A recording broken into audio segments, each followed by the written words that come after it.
年前那个 Mark 1上市的时候，就有他拍那个 CF 啊广告，就是一堆人会把什么酒啦、冰块放在里面。In the front. Now this is a Mustang. 贤哥本身就很喜欢福特嘛。哦，对对对，我很喜欢福特的车。然后当然之前也有开过其他品牌啊，像Peugeot 啦，在路上 GT 不是好惹的，就像那个油车的那个上有挂上 GT， 就是5.0V V8的那个版本，它的避震器是听说1秒钟可以调节1000次的这种，就是非常高频率的那个叫做电子式悬吊5G， 有这个重踩它就会有那个 V8 的模拟出现啊，就是像美国它有 Full Pass 那个软体，对我就觉得这个软体我们希望还是能够一直很想要，对，然后 OTA 也能够直接更新。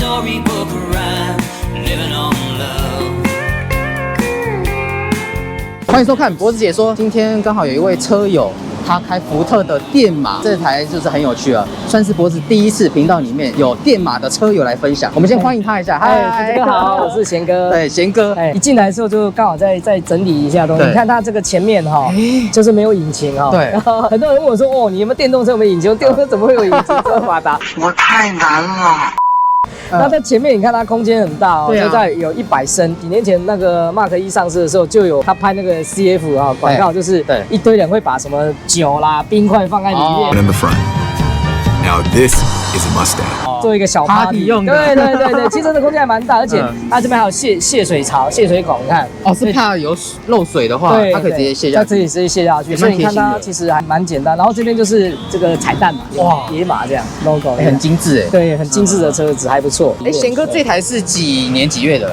这一台是2023年11月到港到台湾，那我12月初就领牌。所以用到现在大概3个月。3个月，快要那个12000公里。12000公里，对，开这么多，对，没有通勤嘛，然后有时候要业务上需要。对，贤哥本身就很喜欢福特嘛。对，我很喜欢福特的车。然后当然之前也有开过其他品牌啊，像Peugeot 啦、Benz 啦，这些都有。对，还有马自达啦，很多车子都有开。以前我那时候从国外回来台湾工作的时候，本来我是想要买那个2.3升的野马 EcoBoost 的那个版本小野马。那个时候其实野马其实是没有 SUV 的，对，所以这一台就是 SUV 的跑车外观，它其实还保有那个肌肉感 muscle car 的那个感觉啊，所以其实那整体的 DNA 对，其实还是有符合像野马的 logo 跟它的大灯的整个形态，你一看就知道它是有野马的 DNA，外形上面其实都我认为还蛮漂亮，在路上其实回头率很高了，真的对，那尾灯的部分就是那个山闸式的，这个就是这个经典啊，对，经典。因为这台车是 GT 版本，所以它又有 GT， 就是在路上 GT 不是好惹的，就像那个油车的那个上有挂上 GT， 就是5.0V V8的那个版本，所以其实蛮凶的。所以这台它有2个版本。它有3个版本，它有 Select 跟 GT 这 GT 是顶规，电量跟 Long Range 一样，但是因为它是性能版是双马达，所以它的速度比较大，它就用性能比较高，所以它相对耗电就会稍微凶一点。我觉得我特别喜欢的是它的轮框，很帅，很帅这是多辐式的，然后前面的刹车卡钿是 Brembo 的，对不对？然后它的避震器是听说1秒钟可以调节1000次的这种，就是非常高频率的那个叫做电子式悬吊。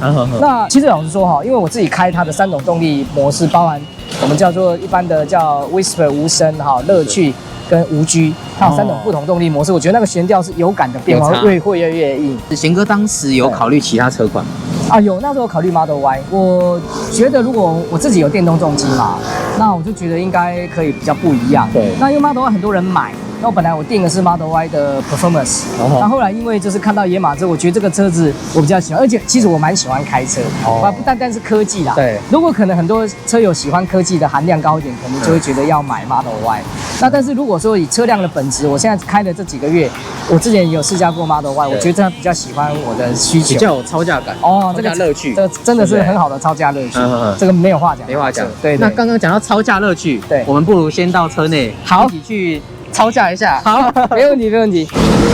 好，到车内我们贤哥也稍微跟大家介绍一下，它的前面这个叫桑巴，是 B&O 的，我记得是12支喇叭吧。这个就是喇叭。对，它这个是喇叭，所以它的音场非常好。然后这个还有得过 IF 设计大奖。一般我们觉得在音响里面是以驾驶者为主，没错，或者是以右驾，右边的就是我们的助手席。你的音场很好，大概只限于在前面。对。可是呢，比较令我惊艳是我坐后面的音场也觉得很超一流。那可能在控制系统的部分，目前其实软体最近刚好中文版刚升级，我们可以从控制这边，就是说轻声乐趣5G，这个就是越来越奔放嘛哈。那其实你可以看到它的界面其实设计的还蛮简洁的。对。特斯拉一个比较不一样的地方，他们是从以科技宅的角度去设计这个车子，但另外一点是因为像我的话是开油车，都开了20几年，它一样保留的就是科技跟传统之间的一个很好的一个桥梁跟衔接，达到很好的平衡。我自己的感觉是，其实真的在跟用 iPad 那个感觉很像。它整个 UI 设计，对 UI 设计其实非常简单，也很直观，很直觉。那我自己想说，有时候停在路边嘛，对，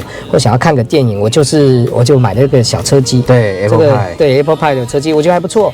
然后就是可以直接就是停下来的时候可以做播放，像我现在看一下，对，它是走 CarPlay 协议，对 CarPlay 协议的，所以。它这一套就觉得它可以弥补一下，就是在停车充电的时候的心灵空虚啊。现在其实我们身为电马车主，比较期待的是说，在美国它有用那个2024大改款 Apple Car UFO 正式上市咯，支援 HDMI， 可连家中电视看 YT、Netflix 等。7色调256色彩变化夜光呼吸灯，支援双屏易显功能，各式机型皆为脖子车友优惠价，详情请见下方资讯栏。哦，对了，凡购买接付发票加原厂保护哟。4Pass 对不对？那个 APP 对，然后那听说 4Pass 非常好，然后它可以用无线的方式来做控制。那当然就是要台湾的法令法规啦。那像可能软体更新 OTA 啦，对。那像 OTA 的部分，因为台湾的一些法令的关系，还没有办法直接 OTA。好，我们现在在路上了，对不对？是啊，刚好贤哥也稍微跟我们分享一下，这3个月对11000多，快12000公里的一些心得。第一个我觉得电马它本身的竞速性做得非常好。对在行路的感觉的部分，虽然它还是原本我一直以为说野马是美式的跑车，它的悬吊可能会比较容易软之类的那实际上其实跟我想的完全都不一样，就是其实它很硬派，而且它在控制系统里面我们可以看一下，它有3种动力模式，而且 GT 的版本很神奇的地方是，像轻声乐趣或者是5G它也会变色。那实际上它在那个悬吊的感觉是有感的改变。例如说在那个假定我们采用那个5G 的形态的时候，对它的声音像现在是5G，如果重踩它就会有那个 V8 的模拟出现。对，所以这个其实还蛮有乐趣。5G 是最竞技的，对 ，On10 它是最大的动力输出。哇，那甚至如果在5G 的模式里面，例如说我们刚刚选到5G 的时候你还可以把这个我如果取消了单踏板驾驶。什么是单踏板驾驶？就是我们就像跟特斯拉一样，就是像松的时候会对，就是你松的时候会顿，它就会直接做回冲。所以其实它整体的这个超驾的这个反应跟调节是非常快速的。是那动力的部分，当然我觉得我非常满意啦。对，那竞速性很好，车子质感其实也不错。可能有人会觉得说，好像那个车子的塑胶感比较重，但老实说，我觉得倒还好如果说以一台250万的车做到这么好的质感，其实我是蛮满意的，并不会有大家提到说塑胶感十足那种感觉，就还好啦。对，那像自动驾驶的部分自动驾驶的部分，因为我自己酷卡有Copilot 360嘛那这一套的这个 Copilot 360的感觉，我认为它更细致，就是说可能在车道跟它在车辆的可能在我们叫做车道的左右控制的部分，有可能是因为电动车的关系，它控制得很柔顺，我觉得很舒服。车道维持的部分，对，车道维持其实还蛮准的。所以这一点我倒觉得其实比我想象中来得好，因为当时我其实对酷卡的系统我很满意了，但我觉得这一套更满意。对。那整个车子里面，例如说配色啦、刚音响啦，甚至座椅的支撑性那因为之前因为它这一台车是美规嘛哈，对，美规的其实有考虑到，例如说可能美国人身材比较大，我本来一开始坐进来的时候觉得说，哦，这个椅子相对我们亚洲人身材来讲，可能是比较大一点的，但比较大一点，可是我真的在做3道超架的时候，我倒觉得它的支撑性跟防滑其实比我想象中好我开起来是完全可以，就是不用太担心是不是椅子的大小的问题。那椅面的部分设计的也很好，那摩擦力也足够。那方向盘跟所谓的转向控制的精准度，这台车指向性非常非常好。然后它有那个就是 AWD 嘛哈。对。那我那时候在开3道的时候，它 AWD 的介入其实让我感觉非常的安全。而且就是完全可以跟那个就是不会让我觉得说它这个电动车会，例如说可能重心，因为其实它比较重嘛，对，那个2.2、2.3吨。其实，在3道开，如果我可能用乐趣，刚刚第2阶段的版本，对，避震器它有调整之后比较硬派的时候，其实开起来侧倾的感觉也很小，所以就有点像在开轨道车啦，就很稳就对了，很稳，这个出乎意料之外的。那加速不用讲啊，0到100加速3.8秒，这个动力非常非常大，非常大，扭力很强。不过比较好奇，这台车目前用了3个月，对，有没有缺点？